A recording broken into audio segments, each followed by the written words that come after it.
Alrighty, everyone. Hello. Welcome to session 6 of Signum Academy's The Lion, the Witch, and the Wardrobe edition of the Narnia camp.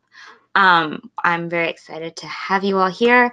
And also, I'm kind of especially excited about today's session because it has some of the happiest parts to me of the book. And so I hope that you enjoy it too.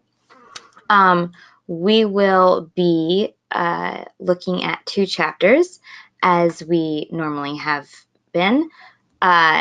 So let's dive right in because we have a lot of ground to cover today, and it's a lot of happy ground. So we'll be talking about providence, perseverance, and the chase.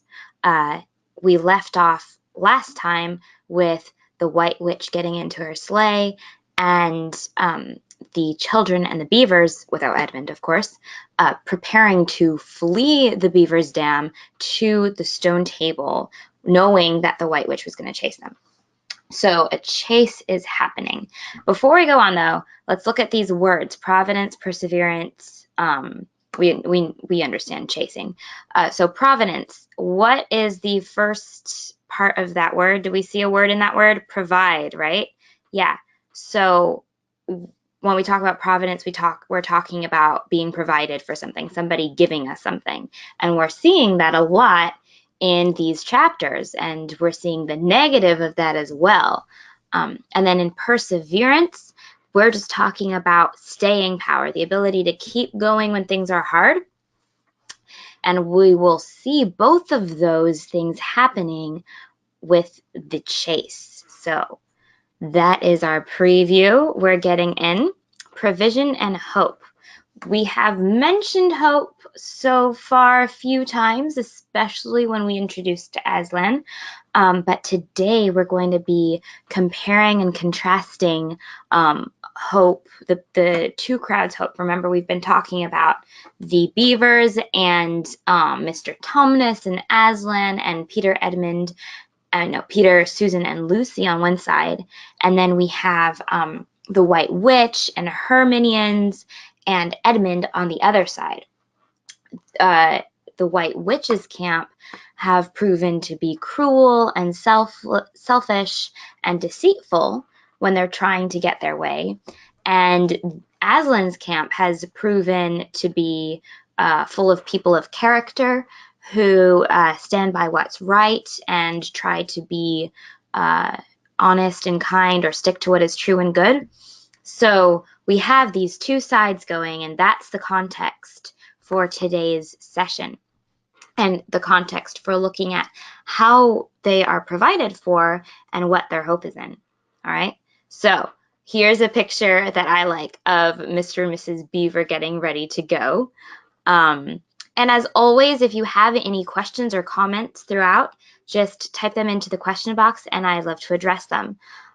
So without further ado, let's go in. All right, so we left off with Edmund at the White Witch's house, but we're back. Yes, Bella is asking, is providence another way to say, Beck is asking, is providence another way to say provide? Yes, providence is a word we use to describe somebody providing for someone else. So it's the same idea. So good job, good observation there. All right, back at the beavers. So we'll be looking at providence in the upcoming slides. As soon as Mr. Beaver said, "There's no time to lose," everyone began bundling themselves into coats, except Mrs. Beaver, who started picking up sacks and laying them on the table and said, "Now, Mr. Beaver, just reach down that ham, and here's a packet of tea, and there's sugar and some matches. And if someone will get 2 or 3 loaves out of the crock over there in the corner." "What are you doing, Mrs. Beaver?" exclaimed Susan. "Packing a load for each of us, dearie," said Mrs. Beaver very coolly. "You didn't think we'd set out on a journey with nothing to eat, did you?" So here's something I want to point out, and that stood out at me the first time I read this. I remember thinking, oh, she's crazy, just like Susan did. What is Mrs. Beaver doing packing bread and ham and sugar, even sugar, when the White Witch is chasing them. But as we saw last time, in one of the previous sessions at least, the beavers have a strong confidence in Aslan's promise, in the prophecy about Aslan, that wrong will be made right. And so Mrs. Beaver is showing a lot of calm in a stressful situation, and she's thinking about providing for people along the way. So she's shown herself to be very welcoming and hospitable, and she's thinking with those same character traits as even as they're being chased by the White Witch. She's thinking, oh no, we have Mr. Beaver and myself and these children to feed. Let's bring tea and sugar. So it's kind of funny. I think C.S. Lewis is adding it for some humor in the midst of a lot of tension. But I think it's also important to point out because Mrs. Beaver is keeping on showing, she's staying consistent with her good character even under a stressful situation. And that sets us up for the talk about provision that's throughout the rest of this chapter. So she's kind of a first picture of the provision we are seeing. And so, but Peter again is responding, don't we want to have as big a start as we possibly can get if we're to reach the stone table before her, that being the White Witch? You've got to remember that, Mrs. Beaver, said Susan. As soon as she has looked in here and finds we're gone, she'll be off at top speed. That she will, said Mrs. Beaver, but we can't get there before her, whatever we do, for she'll be on a sledge, and we'll be walking. Then have we no hope, said Susan. Now don't you get fussing, there's a dear, said Mrs. Beaver, but just get half a dozen clean handkerchiefs out of the drawer. Course we've got a hope.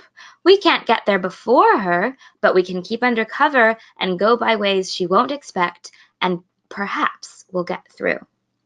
So we see, despite the fact that they're going to be walking instead of being on a sleigh, and that they have to walk through snow, and they're under pain of death, really, with the witch chasing them, Mrs. Beaver is still holding on to a confidence and a hope that's allowing her to prepare for a journey she believes they're going to get through. If she were hopeless, do you think that she'd be taking this time to prepare for the journey? Probably not. When you don't think something's going to happen, you're not going to get ready for it, right? But she is so sure of the possibility of getting through that she's going to prepare every step of the way for them. So I think that's a really good character trait for us to notice and imitate, that even when things are hard, if we have a hope, we should prepare for that even under stress. So let's keep going. In A Hole in the Ground. Here is another example of that same attitude, that when things are hard, we still have a hope, and so we should be preparing for that. So the beavers with Peter, Susan, and Lucy have been walking through lots of snow for a long time because they finally set on their way from the beavers' dam. And Mr. Beaver brings them to a little hole in the ground, a little hideaway. And so Peter's asking, "Wherever is this?" said Peter's voice, sounding tired and pale in the darkness. I hope you know what I mean by a voice sounding pale. Do you understand what he's saying by that? What C.S. Lewis is getting at? If something's pale, it's very, very light, right? And very white and maybe a little tired. Do you think pale is a good, even if it's a strange way of describing a tired voice? It's an old hiding place for beavers in bad times, said Mr. Beaver, and a great secret. It's not much of a place, but we must get a few hours' sleep. If you hadn't all been in such a plaguey fuss when we were starting, I'd have brought some pillows, said Mrs. Beaver. It wasn't nearly such a nice cave as Mr. Tumnus's, Lucy thought, just a hole in the ground, but dry and earthy. It was very small, so that when they all lay down, they were all a bundle of clothes together, and what with that, and being warmed up by their long walk, they were really rather snug. If only the floor of the cave had been a little smoother. Then Mrs. Beaver handed round in the dark a little flask out of which everyone drank something. It made one cough and splutter a little, and stung the throat, but it also made you feel deliciously warm after you'd swallowed it, and everyone went straight to sleep.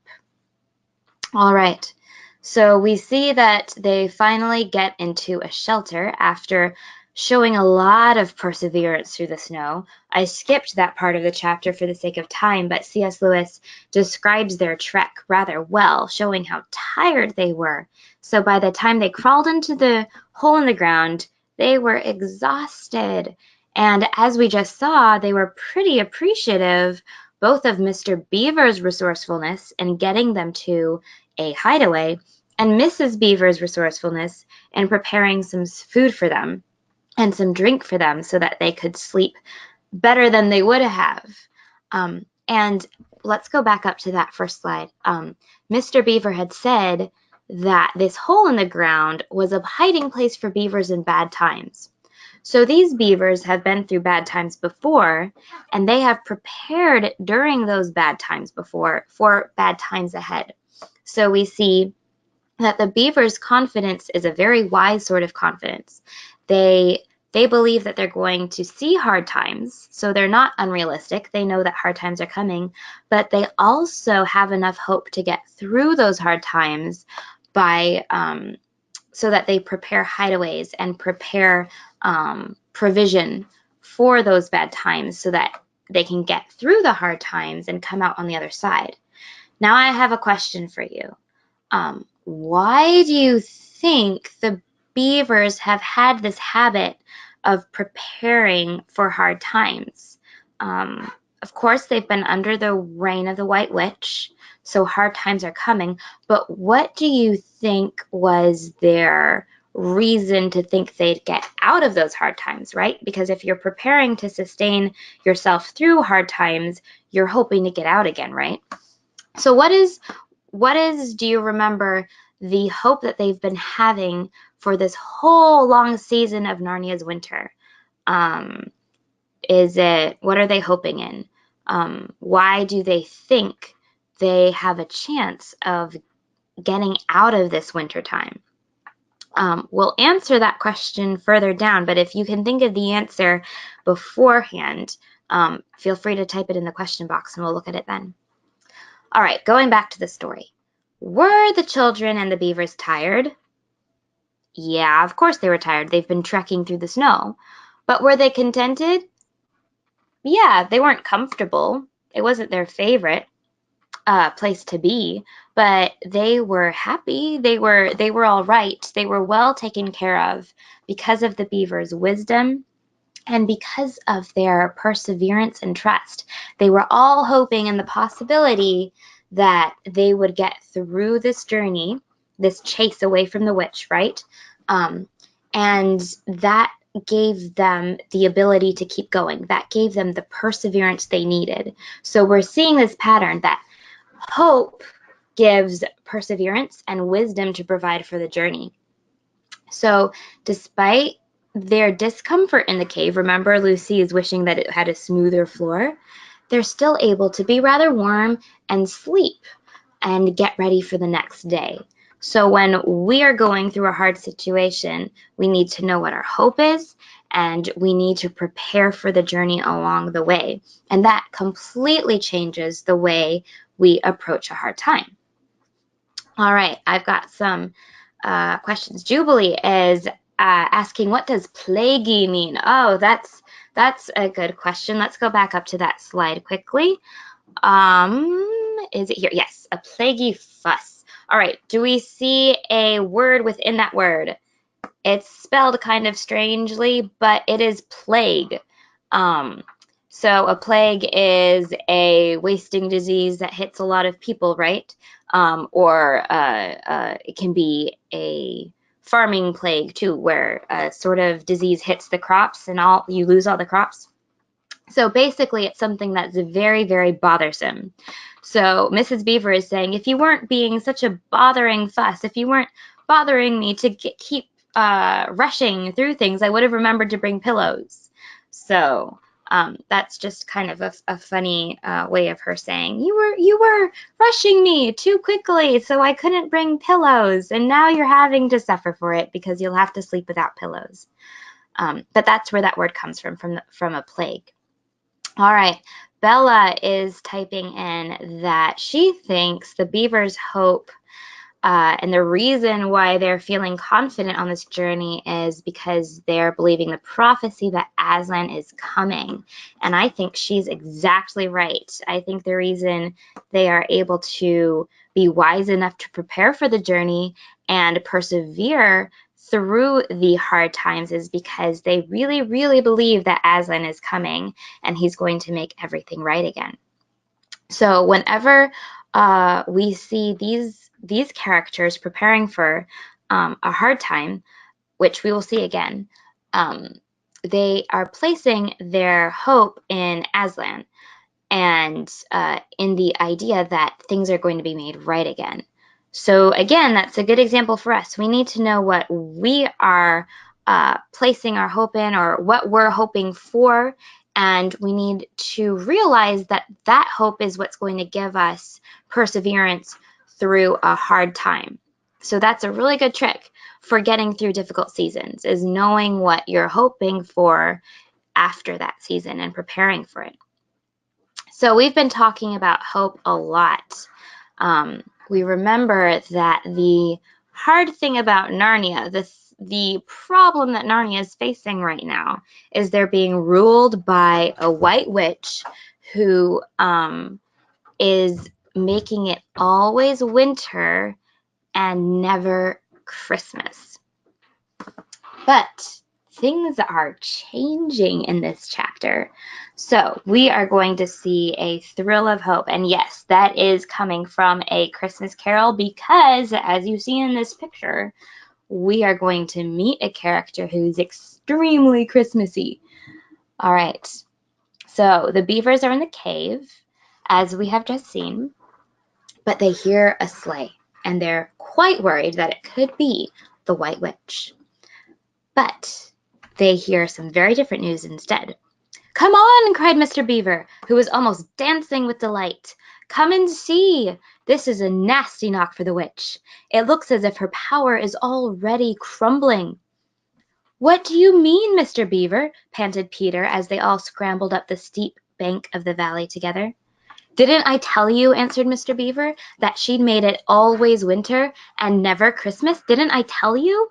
Well, just come and see." And then they were all at the top and did see. It was a sledge, and it was reindeer with bells on their harnesses. But they were far bigger than the witch's reindeer, and they were not white but brown. And on the sledge sat a person whom everyone knew the moment they set eyes on him. He was a huge man in a bright red robe, bright as holly berries, with a hood that had fur inside it, and a great white beard that fell like a foamy waterfall over his chest. Everyone knew him because, though you see people of his sort only in Narnia, you see pictures of them and hear them talked about even in our world, the world on this side of the wardrobe door. But when you really see them in Narnia, it is rather different. Some of the pictures of Father Christmas in our world make him look only funny and jolly. But now that the children stood looking at him, they didn't find it quite like that. He was so big and so glad and so real that they all became quite still. They felt very glad, but also solemn. All right, so we have just been told that the 3 children and the 2 beavers have met Father Christmas. When they were worried about it being the White Witch, instead it was Father Christmas. Now, if that isn't good news in a dark place, I don't know what is. This is a bit of hope for them. It's a reminder for them that where they're placing their hope is a good place to place their hope in, because remember the prophecy, Aslan is supposed to break the White Witch's spell, right? Which is always winter, never Christmas. Now, if Father Christmas is here, that means that, what did Mr. Beaver say? That part of the White Witch's power is already crumbling, right? Her spell that it would never be Christmas is being broken. And that's giving this group hope that Aslan's prophecy might really come true. That not only will Christmas come, but spring might follow. So that's one important part of this section in the story, that Father Christmas is showing the White Witch's reign is coming to an end. But I also want to spark a little bit on Father Christmas himself, because C.S. Lewis is telling us in our world sometimes Father Christmas is just seen as funny and jolly and all make-believe, right? But what we find happening here is that Father Christmas is jolly and funny and wonderful, but he's also very, very real and big and glad, right? So there's a reality to Father Christmas that makes him more serious than what we see in movies or Christmas cards today, right? Because of course, Father Christmas is Santa Claus. We are probably more familiar with him as Santa Claus right now, but Father Christmas in this story is not just ho ho ho Santa and Mr. Make-Believe. He's also a very, very real person. He is, in fact, true and solemn. So solemn is a way to describe something that is serious and grand and maybe beautiful too. So it's not just serious like this, but it's serious with a sense of awe coming with it. It's very, very important, and you need to pay attention to it. So there is this added element to Father Christmas, that he has something important to say and something important to be, and he's real and it's joyful and happy. So that combination makes Father Christmas, like I say, a very joyful character, a serious sort of gladness. And that falls into what he says. "I've come at last," said he, Father Christmas. "She, being the White Witch, has kept me out for a long time, but I have got in at last. Aslan is on the move. The witch's magic is weakening." And Lucy felt running through her that deep shiver of gladness which you only get if you are being solemn and still. All right, so first we see that Father Christmas is announcing he's here, right? And that's a big deal, because as we've seen, he's breaking part of the White Witch's spell by even entering Narnia at all. He has won over the White Witch. She has been keeping him out for a long time, but he finally got in. He was fighting to get in, and he got in. So Father Christmas is a pretty powerful character. But the next sentence is very telling. Why is Father Christmas a powerful character? Because Aslan is on the move. That's his very next sentence. He's really just here to show that Aslan is coming. That's the role he's playing. He's an announcement that Aslan is on the move. He's breathing in a bit of fresh hope to the group so that they can keep on going, reminding them, yeah, this prophecy really is coming true. The witch's magic is weakening. And so then Lucy feels a deep sense of joy. And that goes back to what we were just saying about what being solemn is. It's that sort of gladness you get if you are being solemn and still. So I wonder if you can think of any examples of a time where you have felt a deep sense of gladness, but it's only come when you've been still, when you've been watching something. For me, that has happened so many times when I'm on a hike and I've reached the very top of a mountain and I'm looking down over a cliff and it's maybe a little rainy and you see all the treetops, like a huge forest. In Virginia, we have nice big forests. And there's fog over it, and you see the big birds in the sky flying, and the sun often makes these cool golden sunbeams, and it's just a very big scene that's very beautiful and solemn, and you just sit still and enjoy it. Or maybe if you've seen an ocean, I think I've used that example before, that's the waves crashing, and you just sit there and you watch it, and you really enjoy it, and you realize that you're before something that's a lot bigger than you are, and it just is an overwhelming feeling in a good way. it makes you feel very, very glad to just be watching this. So if you have any moments like that, I'd love to hear what they are. You can type them in the question box. So as you can see, I tend to feel very happy and joyful and solemn in front of nature, but that happens to a lot of people with a lot of different things. So maybe you can discuss that with your camp leader if you don't want to put it in the question box. What are some things that make you feel this joyful, solemn gladness?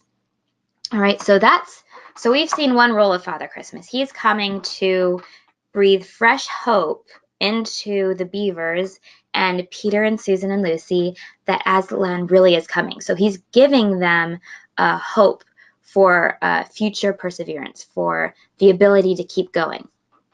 But he also comes bringing something else, the presents, right? I'm not going to read through the whole passage just so that we stay on time, but here's a list of what Father Christmas brings, because of course, Father Christmas is going to bring presents, right?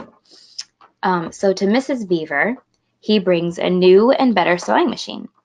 And to Mr. Beaver, he has repaired a lot of leaky faucets and sludge in the beaver's dam. So Mr. Beaver had a long checklist of things to do to make the house better, and Father Christmas came and took care of it all. To Peter, Father Christmas gave a sword and shield, and to Susan, he gave a bow with arrows and a little ivory horn. To Lucy, finally, he gave a bottle of magical fireflower cordial and a little dagger. So let's think about the presents and the people a little bit. Father Christmas has provided hope. He's come bearing good news, but he has also provided some physical things to help them, right? So we have two different types of providence here. He's given them some hope, and now he's giving them things that are going to help them carry out that hope. So let's think about the presents. Do these gifts that we just read, do they reflect the people receiving them? We've got a quick question from Jubilee. What about Edmund, right? Yeah, let's go back to look at that list. Do we see Edmund on there? No, unfortunately we don't. Why is that? Where is Edmund right now? Can someone type it in? He is not with the children and the beavers. So when Father Christmas comes, he doesn't get a present because he's not there. So he right now, as we saw last session, is going on a journey that is not the same journey as the children. Right now, yes, Jubilee, yeah, you're right, Jubilee. He is with the White Witch. So Edmund can't be with the children right now because he is on the opposite side right now. He is with the White Witch. He's going on her journey, as we're going to see in a moment. He is hoping in the White Witch and what the White Witch is going to give him. So all of the presents that Father Christmas is giving to the children wouldn't suit for Edmund right now, wouldn't help Edmund, because what Father Christmas is doing is providing for the journey that happens when they're hoping in Aslan, right? They're going to the stone table. They want to go help Aslan fulfill his prophecy. They're going to Aslan to try to rescue Edmund. So right now, Edmund is going on a completely different and opposite path than the children are. So Father Christmas's presence wouldn't help him because it's a different goal. Edmund has a different goal than what Father Christmas presents have. So that leads us pretty well into thinking about the gifts themselves. Do they reflect the people who are receiving them? So does it make sense that Father Christmas would give Mrs. Beaver a sewing machine? Yeah. She has proven herself to be very caring and hospitable and kind and practical. So what could be better and more useful for her to do good to others than to give her a sewing machine, right? A sewing machine, she can sew lots of things to help people. We've seen that when the children were walking in for the first time to the beaver's dam, she was there sewing. So she likes to sew. It's just a very good picture of the sorts of things Mrs. Beaver does to bless people. And then Mr. Beaver, what did he do? He brought the children to his home that he had built with his own hands in order to protect them from the storm and from the White Witch and from the cold, and to feed them. So the same thing that Mr. Beaver and Mrs. Beaver, the same things they're using to provide for other people, Father Christmas comes in and says, I'm going to give you even better ways to do that. I'm going to give you new tools, new and better tools that you've already shown yourself to use for good, so that you can keep using them for good even better, right? So the ways that the beavers are providing for people, Father Christmas is providing in turn to them to keep providing for others even better. So I think that's a really good picture of how Mr. and Mrs. Beaver are being useful, and what good presents are all about, right? Of helping other people. And then Peter, a sword and a shield. Susan, a bow with arrows and a little ivory horn. Lucy, a bottle of fireflower cordial and a little dagger. Right now, those presents might not make a lot of sense to us, but what if these gifts were prophetic? Let's dive into the gifts a little bit more. These are your presents. So each of these quotes comes from what Father Christmas says to each child as he gives them the present. So the first is Peter. These are your presents, and they are tools, not toys. The time to use them is perhaps near at hand. Bear them well. With these words, he handed to Peter a shield and a sword. So with the beavers, we've seen too that what Father Christmas gives them are sweet and fun and stuff, but they're not toys just for the sake of playing around with them.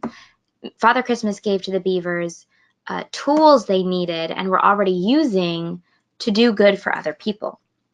So Father Christmas is carrying along that same train of thought in the presents he's giving to the children. So the beavers are a good example, and now he's going to play that out with the children. Peter, as we've seen, is kind of the leader of the four children. He has shown himself interested in trying to keep them all on target and safe, and stepping up as a good protecting leader. And so does that make sense then that he gets a sword and shield, right? That he's been trying to be the courageous leader. And what do courageous leaders need? A lot of times they need a sword and a shield, a sword to fight and a shield to protect. And those are the roles that Peter has been trying to play all along. So we see again the same pattern of Father Christmas giving gifts that the person receiving the gift has already shown to be using well. Peter has already proven himself to be someone who wants to lead and lead well. And so Father Christmas is giving him things that will help him do that even better. So let's go to Susan. As we saw, he gave yes, and Bella's adding a really good point that Father Christmas tells the children to use their gifts wisely, right? So this is not just for play. This is for even the children themselves to grow, to keep using what Father Christmas is giving them wisely for the good of themselves, for the good of others especially. So great point, Bella. So Susan gets the bow and arrow and the horn. And Father Christmas tells her, you must use the bow only in great need, he said, for I do not mean you to fight in the battle. It does not easily miss. And when you put this horn to your lips and blow it, then wherever you are, I think help of some kind will come to you. So how are these good gifts for Susan? Susan has shown herself to be a bit motherly, right? Sometimes in a bad, annoying way, but often in a really good way. She's wanting to make sure that the children have coats, that they have food, that they know where they're going. She tries to keep the peace, all right? So a bow and arrow is a really good way to do that. You can use bow and arrows to hunt, to gather food, but also to protect. So Susan has had a very protecting role so far. And so this gift makes sense to her. The bow and arrow is going to enable her to keep doing what she's already been doing even better. And then the horn goes along the same lines. it's a special magic horn that whenever she blows it, help will come. And that's exactly the sort of thing that Susan has been doing all along. She's been trying to help out her siblings. Jubilee is typing in a good question. How did Father Christmas know about the battle, right? Yeah, you are foreseeing this already, Jubilee. She's seeing that these presents have a lot to do with war, right? The sword and shield, bow and arrow. So clearly there's a battle coming up, right? Good point, Jubilee. And then it's a good question. How did Father Christmas know? Well, the book doesn't exactly tell us, but I have a theory. As we've seen, Father Christmas has come to give good news about Aslan. And he seems to be kind of outside of the world of Narnia, just like Aslan was, right? Because he's been kept outside Narnia by the White Witch. So I think that Father Christmas works pretty closely with Aslan. I think Aslan has a good idea of what he's coming to do, and Aslan probably knows that this is going to involve a battle, right? Because he's gathering all the people at the stone table. And so I think Father Christmas is a lot closer to Aslan than we might think at first. I think Father Christmas is quite directly a messenger for Aslan and a hope and a herald for Aslan. So it makes sense that someone who's working so closely with Aslan, would know that a battle is coming up. Okay, right. Bella is pointing out very well that the bow and arrow and the horn make sense as a way for Susan to help protect them, because these are all ways to protect people when they need help. So yeah, exactly, Bella. Father Christmas is equipping Susan to help out the people around her and keep doing what she's already been doing, but doing that even better now. Now, what about Lucy? In this bottle, he said, there is a cordial made of the juice of one of the fire flowers that grow in the mountains of the sun. If you or any of your friends is hurt, a few drops of this will restore them. And the dagger is to defend yourself at great need. All right, this is kind of interesting, right? Because Lucy is getting this, it's like a magic potion, but even better, it's this cordial that's coming from a special magical flower from another part of Narnia that we'll see later on, in fact, if we get to Prince Caspian someday. Voyage of the Dawn Treader. So this cordial has the special power that it will heal whomever she gives it to. Now, we've seen Lucy be a very reconciling, healing person. She has helped heal Mr. Tumnus in helping him not kidnap her and making him realize that what he was doing is wrong. She was very forgiving to her siblings when they mistreated her, so she's tried to go far to make reconciliation.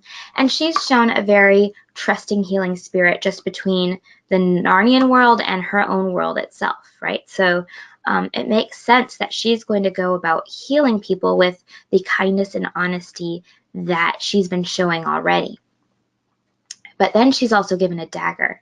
Now we remember that Lucy has been in some tight spots before, right? With Mr. Tumnus, she showed that she was willing to be kind and good and honest and defend herself. So we see that she's not a fearful person at all. She is brave when it comes down to it. She's courageous.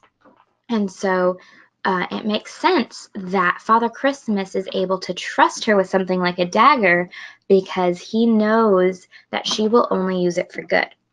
And he knows that she is a courageous sort of person who will need a way to defend herself. And she has shown herself trustworthy to defend herself well and kindly and according to what is good. So we see that the presents are actually purposeful. And there we have it. Merry Christmas. Christmas has finally come to Narnia, and we can all rejoice with them. So here Father Christmas is taking his leave. And now, here he suddenly looked less grave, right? Because he's been just giving out some pretty serious presents. Here is something for the moment for you all. And he brought out, I suppose from the big bag at his back, but nobody quite saw him do it, a large tray containing 5 cups and saucers, a bowl of lump sugar, a jug of cream, and a great big teapot, all sizzling and piping hot. Then he cried out, "Merry Christmas! Long live the true king!" All right, so Father Christmas has given them now 3 types of presents. First, he's given them the gift of hope to keep going, because he's showing, yes, Aslan really is on the move. I am here. The witch's spell is breaking. Then he's given them some very practical gifts to help them do what they're already doing, but do it better, and then prepare them for the battle that is coming. So these are very good, solid prophetic gifts that help the people who receive them do good to the people around them even better, right? So they're really good gifts. But then he gives them some very practical provision and happy provision for the moment.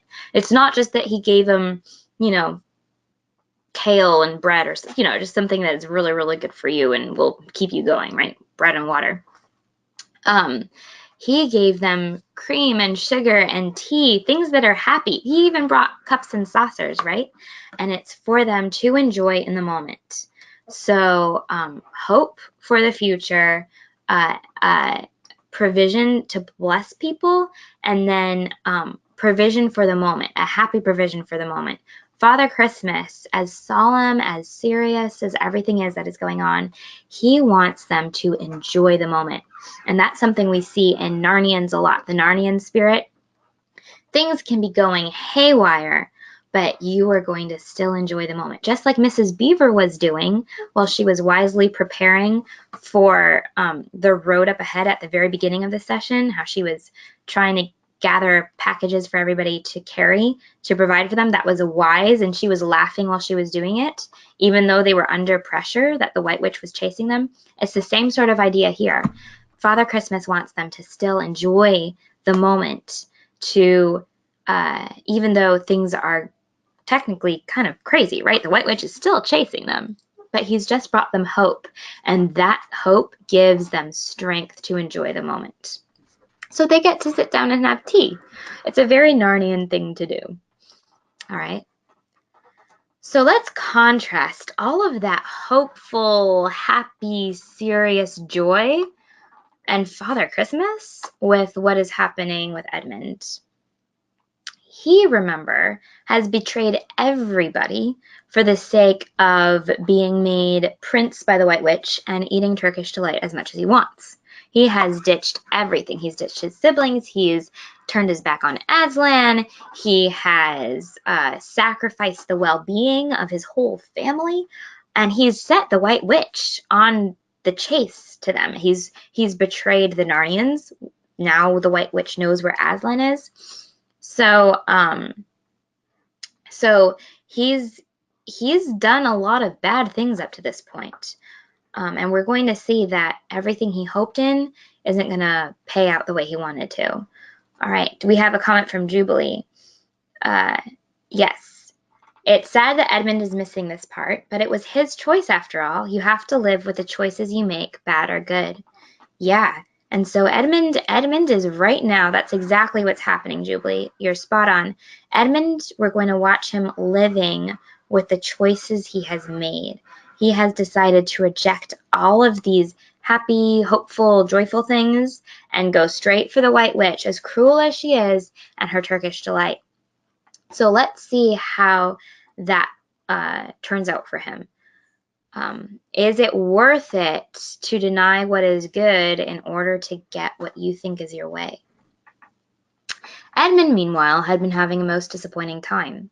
When the dwarf had gone to get the sledge ready, he expected that the witch would start being nice to him, as she had been at their last meeting. But she said nothing at all. And when at last Edmund plucked up his courage to say, "Please, your majesty, could I have some Turkish delight?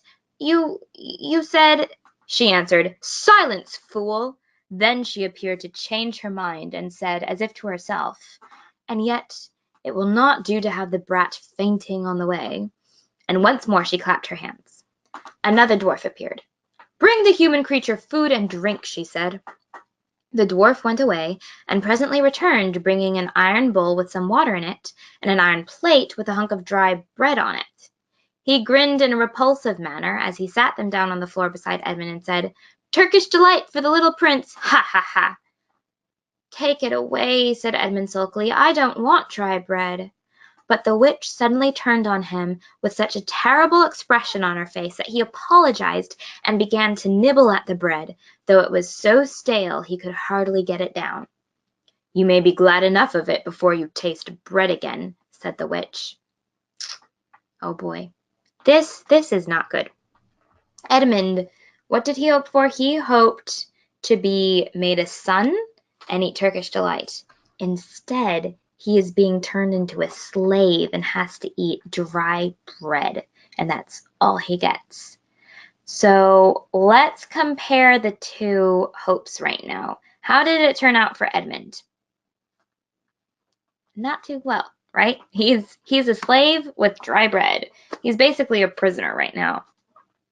Versus the Beavers and Peter, Susan, and Lucy, who decided to stay on the right path even though it was hard. But look at all the hope that they've been provided for along the way, all of the gifts that they've been given along the way in order to keep them going on the right way, right?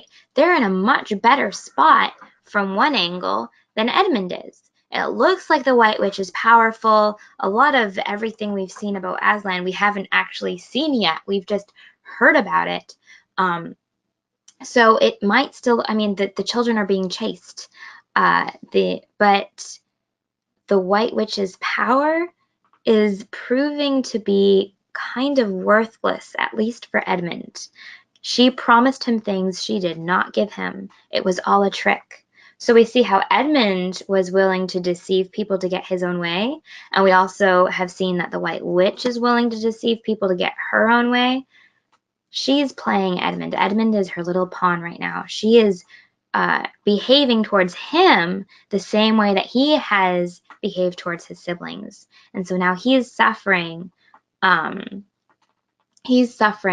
from the same things that he has been doing to other people. He's getting a taste of his own medicine.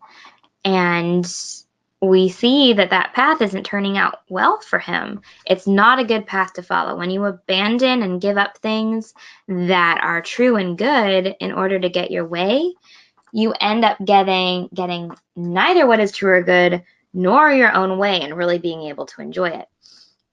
So we've seen that on a small scale with Edmund, and I wonder what you think will happen with the White Witch, right? Because she's doing the same thing Edmund's doing, so but on a much bigger scale. So by the end of the book, we're going to see how that turns out for her.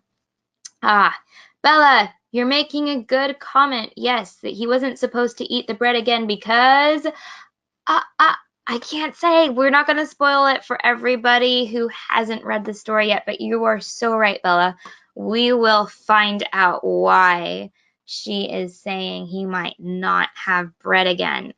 I'm sure you all have guesses, but just in case somebody hasn't read the story yet, I'm not going to spoil it for you.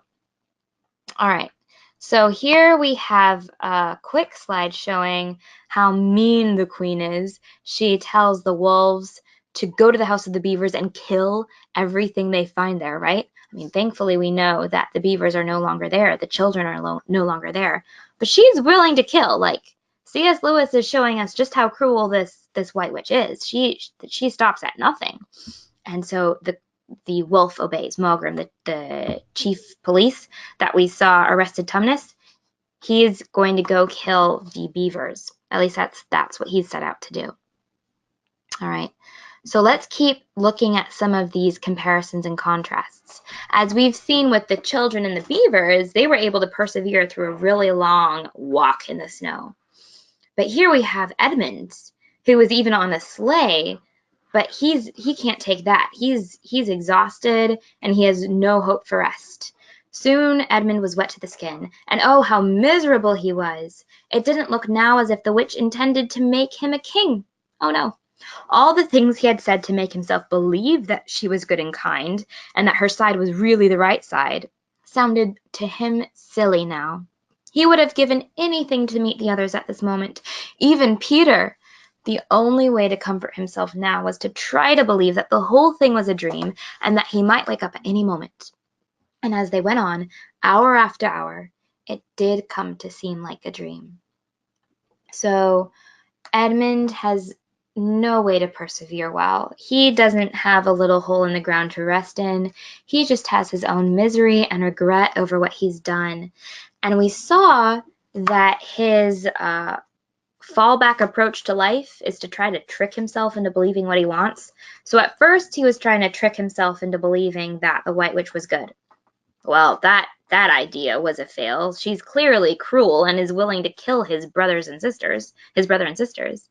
But now he's trying to trick himself into believing that this is a dream. Maybe he'll wake up. Maybe Narnia isn't real. Maybe this whole thing is a dream or a joke or a lie or something.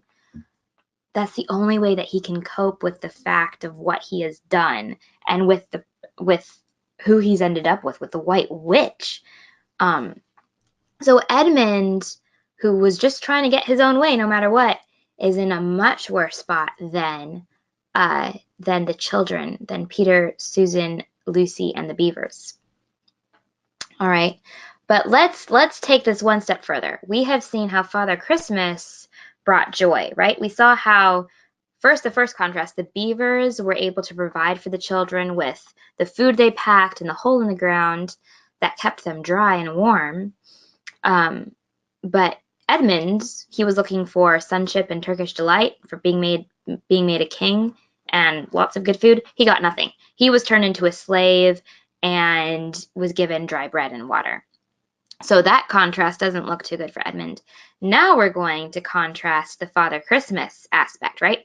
Father Christmas has just given these really beautiful, wonderful, useful gifts to the Beaver crowd. Now what happens with Father Christmas and the White Witch and Edmund?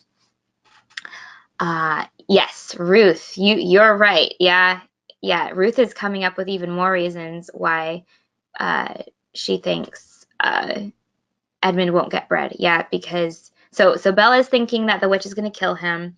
Ruth is thinking that the witch is going to turn him into stone. So yeah, we'll see what happens with Edmund and why the witch is expecting him to not get bread. But first, let's go to the Father Christmas episode with the White Witch. A little way off, at the foot of a tree, sat a merry party. A squirrel and his wife with their children and 2 satyrs and a dwarf and an old dog fox, all on stools round a table. Edmund couldn't quite see what they were eating, but it smelled lovely and there seemed to be decorations of holly, and he wasn't at all sure that he didn't see something like a plum pudding. So this is a very Christmas scene. At the moment when the sledge stopped, the fox, who was obviously the oldest person present, had just risen to its feet, holding a glass in its right paw as if it were going to say something. But when the whole party saw the sledge stopping and who was in it, all the gaiety went out of their faces. So here's a very happy scene of Narnian animals enjoying a Christmas meal. Instead, we see that the witch sees this as gluttony and waste and self-indulgence. She hates this joy. She does not like Father Christmas. She does not like what Father Christmas brings. She is not able to enjoy anything because her selfishness has made her unable to enjoy things with others. So the fox is begging for the White Witch to let them live, and it comes out that Father Christmas gave them all of this good food. And of course, the White Witch gets so angry. She does not want to believe that Father Christmas has been there, but a little squirrel admits the truth, that Father Christmas indeed has given them this food, the whole little party that they came across. And then the White Witch bit her lips so hard that a drop of blood appeared on her white cheek. Then she raised her wand. "Oh, don't, please don't," shouted Edmund. But even while he was shouting, she had waved her wand, and instantly where the merry party had been, there were only statues of creatures. She turned them all into stone. so that she wasn't able to stand the joy that Father Christmas brought. Instead, she turned all of that joy into cold, hard stone. And then she turns on Edmund and hit him in the face. Let that teach you to ask favor for spies and traitors. Drive on. And Edmund, for the first time in this story, felt sorry for someone besides himself. All right, this is a very short sentence at the end of this slide, but it's very important. This is Edmund's first crack in the selfish wall, right? He has been selfish this whole story, but he sees and finally admits to himself the cruelty of the White Witch. And he realizes that she is on the wrong side, and that whatever the right side is, it's not the White Witch. And he realizes and feels sorry for the people who were turned into stone, the foxes and the little squirrels. He thinks about someone other than himself. For the first time in this whole story, he actually cares about something outside of him.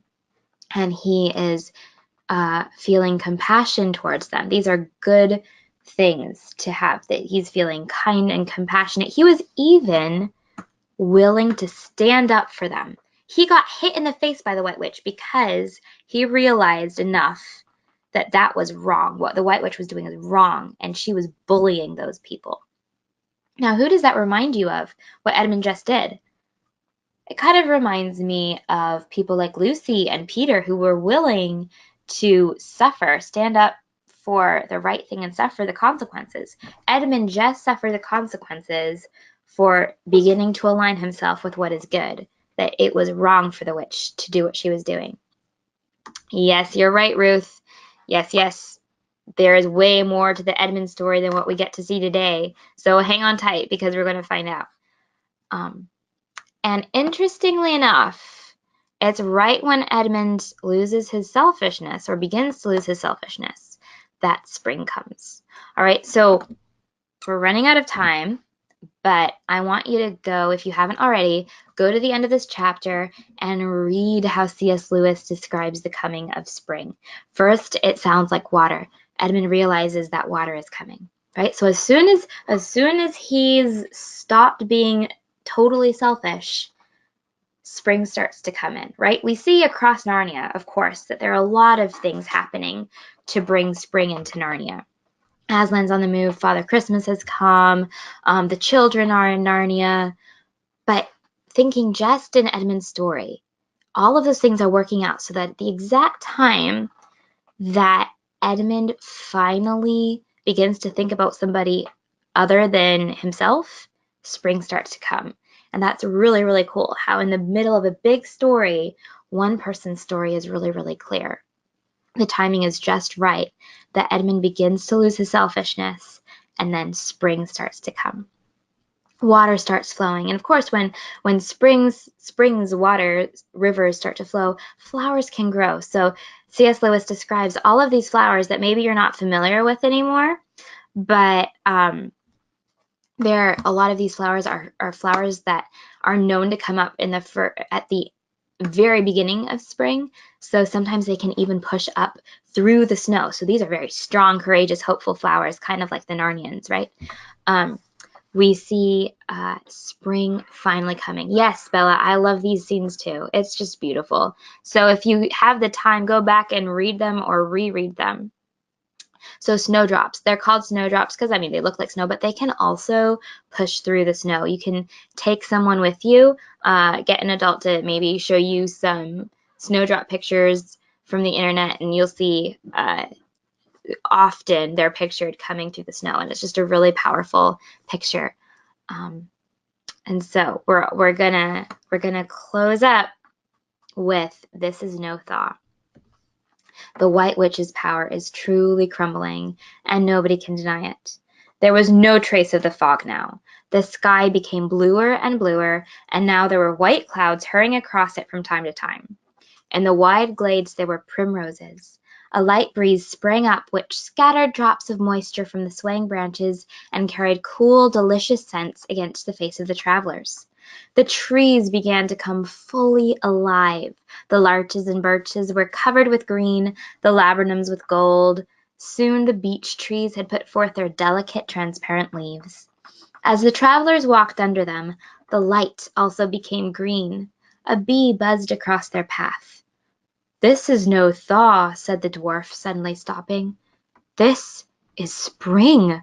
What are we to do? Your winter has been destroyed, I tell you. This is Aslan's doing." "If either of you mentions that name again," said the White Witch, "he shall instantly be killed." All right. The witch is afraid. She sees her powers crumbling, and that makes her so angry. Yes, Bella, this is spring. This is real spring. There is nothing anybody can do about it. The White Witch can't stop it. The dwarf, her own servant, recognizes it. And you know how the White Witch responds to spring? With anger, right? So look at where selfishness leads you.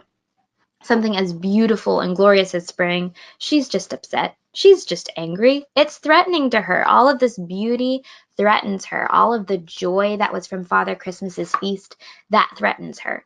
And so she's angry. And we're left with this wonderful release that spring is finally here. The prophecy about Aslan is coming true on the one hand, and then we have the White Witch so upset. So that's where we leave off. But again, I want you to remember, why is this spring important? I mean, it's important for its own sake, right? It's beautiful. It breathes new life into the world itself. But remember the prophecy. I'll just read it for you. Wrong will be right when Aslan comes in sight. At the sound of his roar, sorrows will be no more.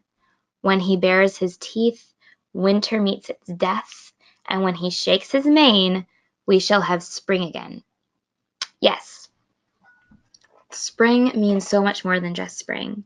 It is the story of Aslan coming back, and this is a really good story. We're going to see what unfolds. Yes, Bella and Beck. Yep. It's really unhappy for the White Witch. Yay for me, not for her, says Beck. Yep. We are happy about spring, but she is not, and that's pretty sad.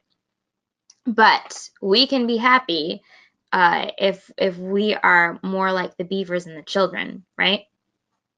So that is what we are left with. Think about the prophecy, think about what spring means, and about how presents can be used. Think about the significance of Father Christmas's presents, and enjoy talking about all of that with your camp leaders. And next time we're going to see Peter finally maybe using his presents, right? So stay tuned for session 7. And as always, if you want to learn more about the Academy or anything about Signum University, you can check us out at signumuniversity.org. If you have questions that you want me to answer outside of class or questions you want me to address in class, feel free to send them all to academy@signumu.org. I'd love to talk to you. Also, if you're a camp leader, send to that same email any information you care to share about how you're organizing your camp, because we want to keep improving our own. So, and the way that we can best help you. So, yep, that is all we have for today. I'm 3 minutes over time. Oops. But I hope it was a good session. I certainly enjoyed these chapters, and I'm looking forward to the next one. See you next time. Bye.